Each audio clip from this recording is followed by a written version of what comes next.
Hi, dance friends, and welcome to the Dance Edit podcast. I'm Margaret Fuhrer. I'm Courtney Escoyne. And I'm Lydia Murray. We are editors at Dance Media, and in today's episode, we'll be talking about how the pandemic's ending of show business as usual might ultimately give rise to a new and more equitable American theater, discussing the representation gap faced by queer women in the ballet world and the dancers who are working to change that, unpacking the controversy surrounding the film Cuties, which just came out on Netflix, and hearing a message from Aesha Ash, the former New York City ballet dancer who's now SAB's first Black female full-time faculty member. And if you've been listening to our recent episodes, you know that we are Aesha super fans, so we're really excited for you all to hear her beautiful memo. But before we get started, just a friendly reminder to sign up for our daily Dance Edit newsletter if you haven't already subscribed. It is a 1-minute read of a digest, just highlighting the most important news stories happening around the dance world. And we actually write it so that it'll appeal not just to dance super nerds like us, but to people of varying levels of dance enthusiasm. So, tell your mom too. I actually have a few running chats with dance media editors talking about their mom's reactions to Dance Edit stories, and it's just routinely delightful. So you can sign up and have your dance and dance adjacent friends and family members sign up at thedanceedit.com. So now it's time for our weekly dance headline rundown. Lots of news to talk about this week, and miraculously, only about 30% of it is dark and depressing. Lydia, you want to start us off? Last week, ABT promoted 6 dancers to principal and 1 to soloist. The new principals are Ju-Won An, Erin Bell, Skylar Brandt, Thomas Forster, Calvin Royal III, who is now only the 3rd African-American dancer in the company's history to reach the highest rank, and Cassandra Trenery. And the new soloist is Gabe Stoneshare. Huge congrats to everyone. I could happily spend the rest of the episode just squealing over how excited I am for every single one of these dancers. Meteoric rises and long overdue promotions in that bunch. Just great news all around. An unexpected bright spot. Another one of those from their colleagues across the plaza, New York City Ballet announced details of its fall digital season, which will begin September 28th. So, like with its digital spring season, we'll be getting to see live streams of previously captured performance footage, but we're also getting new works during the final week by Pam Tanowitz, Jamar Roberts, Justin Peck, Sidra Bell, and Andrea Miller. Tanowitz and Roberts had both had commissions lined up for this past spring, while Sidra and Andrea were to make their company choreographic debuts at the Fall Fashion Gala. Particularly notable, not just because of how different their work is from typical city ballet fare, but also because Sidra will be the first Black woman to create a new ballet for the company in its history. And the National Dance Day routine is here. National Dance Day will be on September 19th this year. It's an annual event created by American Dance Movement, formerly known as the Dizzy Feet Foundation, and it annually produces a video for this holiday for people everywhere to do. And this year's routine was choreographed by Shannon Mather and features the World of Dance Season 4 winners MDC3.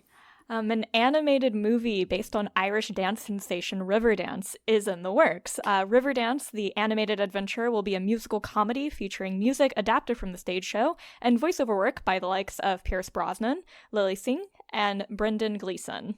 No word yet on whether they'll be using motion capture tech or something similar for the dance elements. Yeah, I don't know what a Riverdance movie means, but I'm excited by the general idea. I'm on board.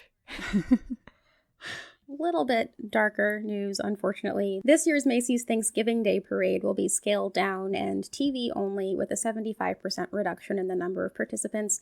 No one under 18 will be able to participate, and the regional high school and marching bands who had been selected to perform will instead join the production next year.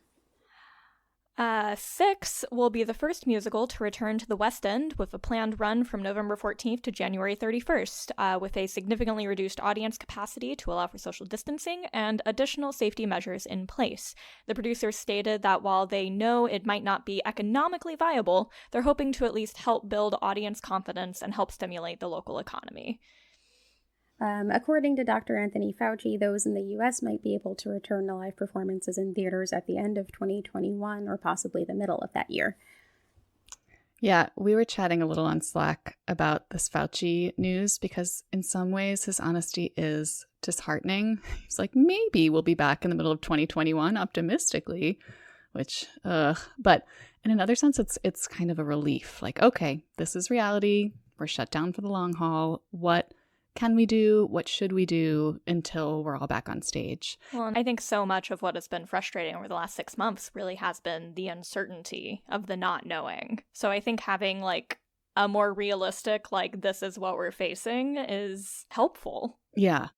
Let us know what we're looking at so that we can prepare and get things back. Right. And speaking of preparing, that leads us into our next segment. This week, the New York Times published a huge feature called How to Birth a New American Theater. And the idea behind it was that, yes, the pandemic has pretty much burned the theater industry as we know it to the ground. But it's not like the old model was all that great.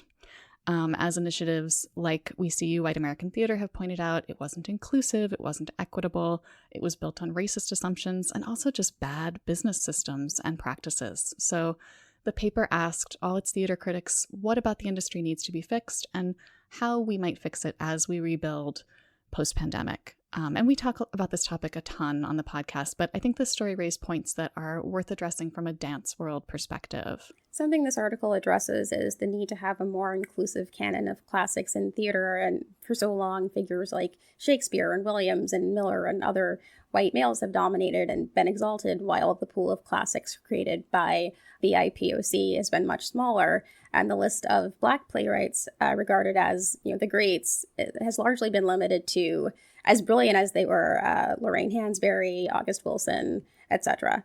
And this also can apply to dance. In ballet, there's kind of an almost religious reverence for the work of choreographers like Petipa and Balanchine. And that continued reverence for white males is often justified by the eras in which they rose to prominence. But of course, by continuing to do that without thoroughly looking at who might have been unjustly overlooked at that time, you risk perpetuating the inequities of the past. And the one way to fix that is to focus on finding and developing more BIPOC choreographic talent today.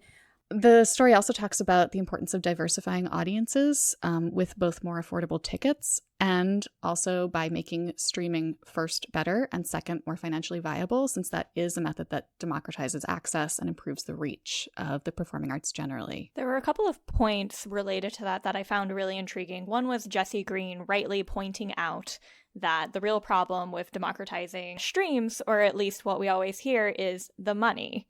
Most online productions from the last several months have been free or fundraisers, which great for the viewers, great for the organizations that benefit, but how do you make sure that artists who already tend to be very underpaid are still getting paid for their work and can actually make a living doing this? Elizabeth Vincentelli was making an argument for a profit-sharing model similar to what is used in pro sports leagues in the US. It's a fascinating argument, particularly in that it would bolster off and off-Broadway spaces and acknowledge those spaces not only as the incubators they often are for the talent that makes such successful work on Broadway, but also for their own artistic validity. So our next segment also follows the theme of long, important problems that we should address during this moment of relative calm. Point Magazine this week published a piece about the representation gap for queer women in ballet. Even though the ballet world is generally very supportive of the LGBTQ plus community, what that typically means is that it supports its queer men. Its queer women's voices often go unheard. There's a sort of startling lack of queer female-identifying role models in the community. So the question is, how can ballet companies improve the visibility of all their queer dancers, not just their queer men? And let's also not forget about people who are gender nonconforming.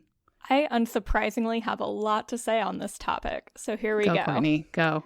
All right, so this is not an issue that is limited to ballet or to dance or even just to the arts. Across the board, when we talk about LGBTQ plus representation, the vast majority of the time, the examples that are praised and get the most attention are of white, cisgender, gay men. Think of the examples we see on stage and dance. Matthew Bourne's Swan Lake is what immediately leaps to mind. Now, in the wider culture, things are improving. However, that doesn't mean there isn't still gatekeeping about what kinds of queerness are the right kinds, the acceptable kinds, the non-threatening kinds. Folks on the asexual spectrum, who are pansexual, who are transgender, or who don't fit neatly into the gender binary are frequently treated as both not straight enough to belong in straight spaces, but not queer enough to be queer. Bisexual men are written off as actually being gay but afraid to say it. Bisexual women are reduced to titillating objects. And bisexual non-binary folks are utterly ignored, largely because, even with the theoretically limitless possibilities presented by queerness as a spectrum, the acceptability of desire and attraction is still defined in relation to mostly cisgender men. So what's important to remember is that the LGBTQ plus community is actually a gorgeous patchwork quilt of many, many communities and identities, all of which have their own needs and perspectives that intersect and overlap in wonderful and surprising ways. Needs and perspectives that are oftentimes oversimplified by the rest of cishet society under the umbrella of LGBTQ+.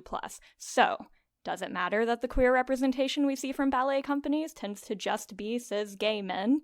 Yes, it absolutely does. Because showcasing just one type of queerness and calling it a day is these days often no more than ticking a box. Frankly, if the human experience was homogenous, we wouldn't need the arts. Who wants to follow that? I mean, I do think it's worth talking about the issues that are specific to the ballet world within this larger problem, which is very much a larger problem, because there are a lot of ballet-specific stereotypes that are at play simultaneously in this issue. First of all, ballet's roots in the gender binary, not unique to ballet, but pretty extreme in ballet. The stereotype of ballet is a deeply feminine, quote unquote, art, and ballerinas as ultra feminine. The stereotype of queer women as more sporty and masculine, and what that all means for women in ballet who don't embody this quote unquote traditional femininity. Which, PSA, gender presentation and gender identity, not the Totally same different thing. And also the idea that a more masc or androgynous presenting dancer couldn't transform into a swan is deeply absurd to me. Ballet's all about transformation. It's about presenting a particular image and aesthetic to meet the needs of the choreography. So why would you assume that just because, a woman presents more masculinely, that she wouldn't be able to do that if she has the training? I also just have to shout out Lauren Warnecke for writing this story. It's really fantastic, and it profiles a couple of out queer women who are currently dancing with major ballet companies in the U.S., Audrey Malick at the Washington Ballet and Lauren Flower at Boston Ballet, both of whom spoke really intelligently about this issue. I will retweet, so to speak, everything that Courtney, Courtney just said. Thank you for coming to my TED Talk. So the always frustrating and frustratingly never-ending debate about how to be the quote-unquote right kind of woman leads us to our next segment, which is about the controversy surrounding the French film Cuties, which was just released on Netflix in the United States. So I'm actually going to do this one alone because I have seen the movie, but Courtney and Lydia haven't had a chance to see it yet. Yeah, so have not seen the movie, and one of the things that has been so frustrating about this entire story has been seeing people who have not seen the film criticizing it quite heavily. So other than providing some context that we've gleaned from reading various articles, I think we're just going to let Margaret take the reins on this. And I am more than happy to take the lead on this one, I'm not going to lie. Hold me back.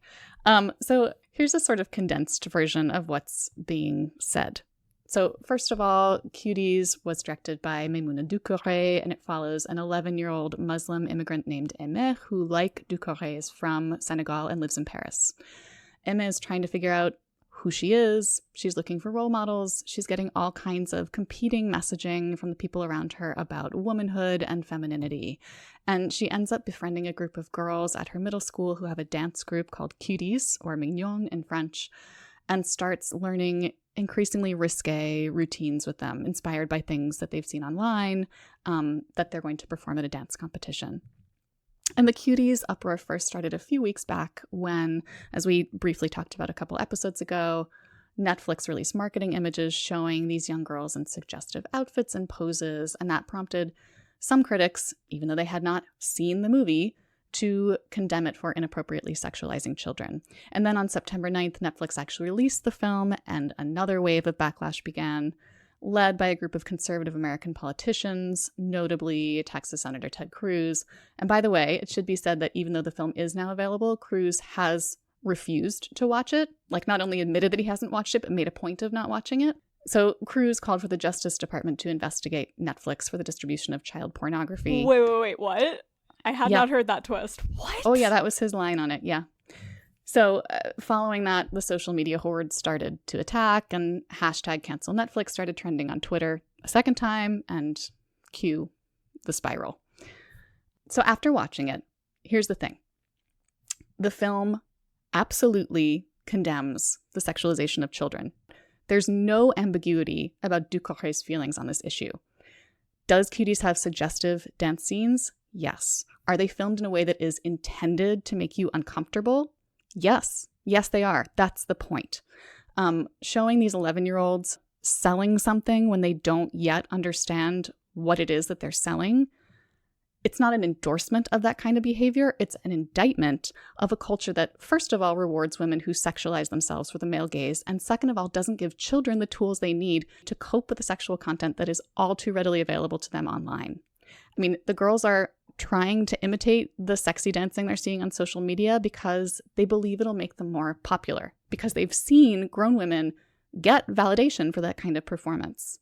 But the film does not present their dancing as freeing or something to be admired. In fact, it's always extremely careful to show the negative reactions of the people around them, their sadness or shock or repulsion at a group of kids trying to act like grown-ups. And Ducorré was also very careful during the filming process. She had a child psychologist on set throughout the whole thing to work with the young actors.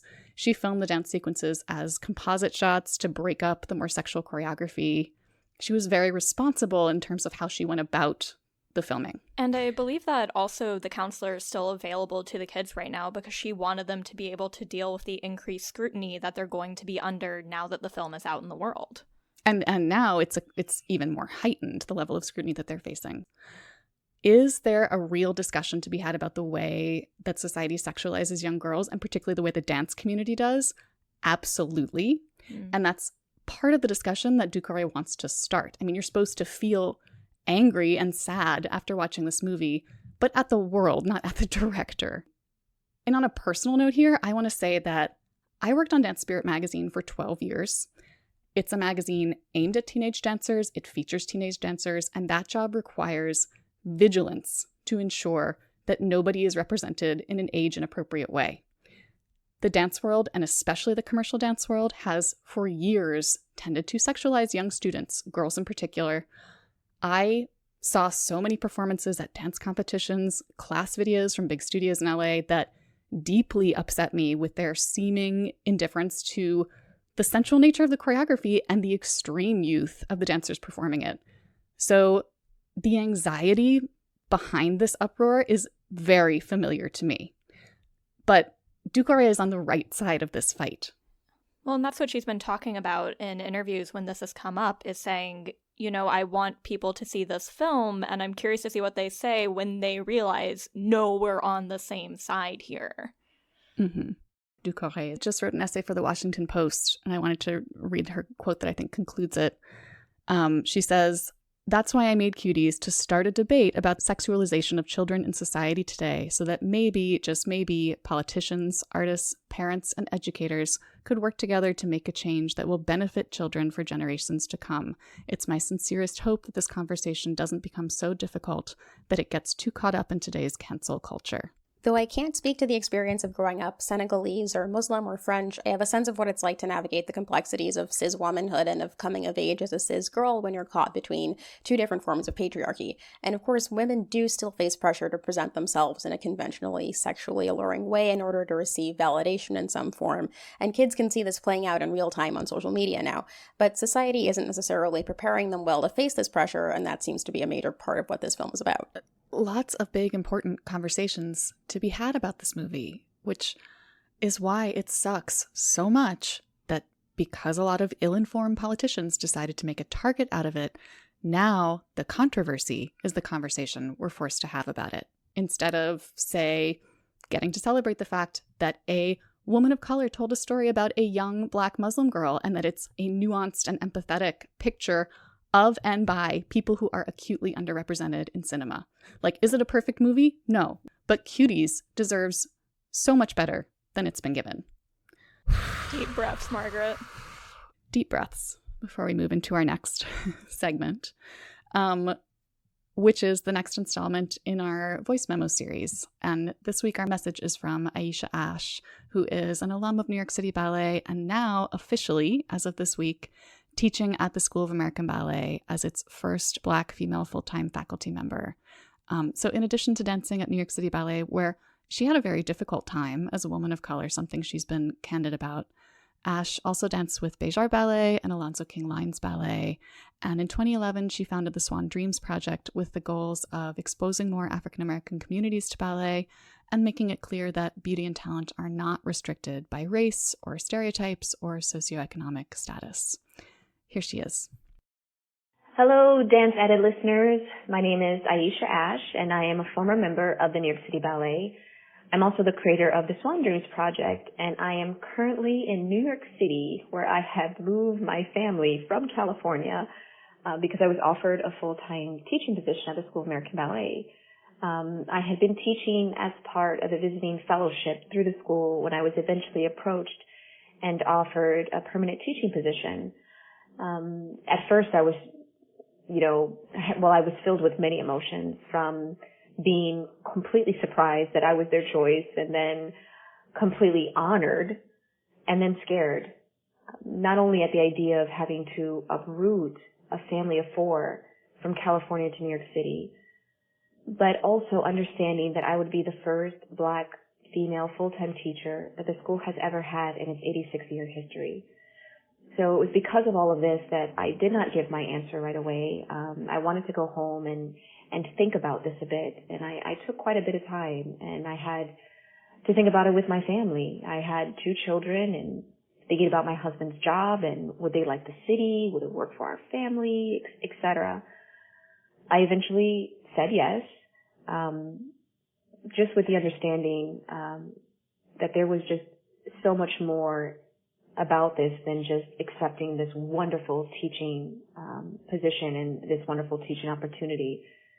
For me, it was a continuation of the work that I had already begun, not only as a dancer, but, with my outreach, the Swan Dreams Project. And I thought about how many students I could help. I remember those feelings of loneliness and isolation when I was in the school, and I wanted to be that visual presence to help those like me to feel validated and seen.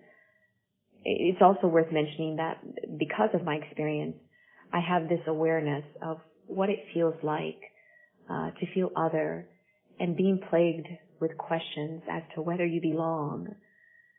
I want to be that teacher that creates a space where students feel like they can put those fears behind and just focus on the work while enjoying this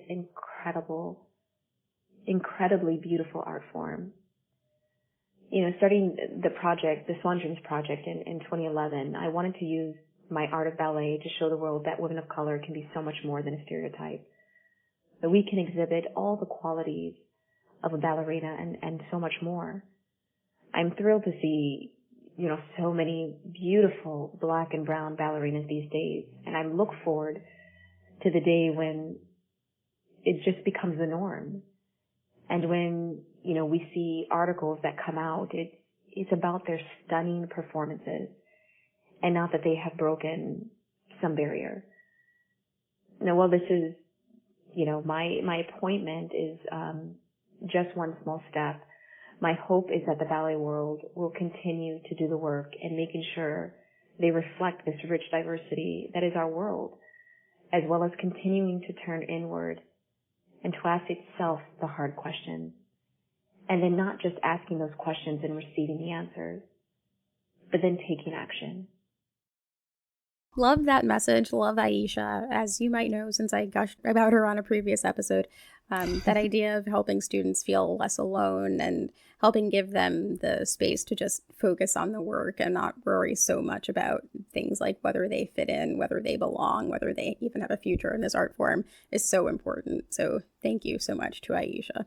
Oh, those lucky SAB students.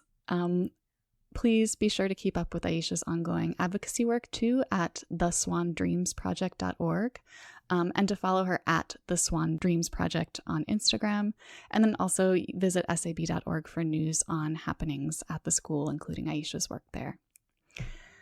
Okay, thanks everyone for joining us. We will be back next week for more discussion of the news that's moving the dance world. And in the meantime, keep learning, keep advocating, and keep dancing. Mind how you go, friends. Bye, everyone.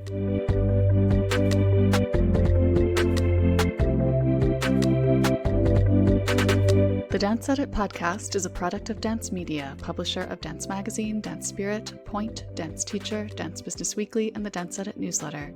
Our hosts are Courtney Escoyne, Margaret Fuhrer, Lydia Murray, and Cadence Neenan. Our music is by Celestine, with special thanks to Broadway Dance Center for helping us record those footfall sounds. Find out more about the Dance Edit and subscribe to our daily newsletter at thedanceedit.com.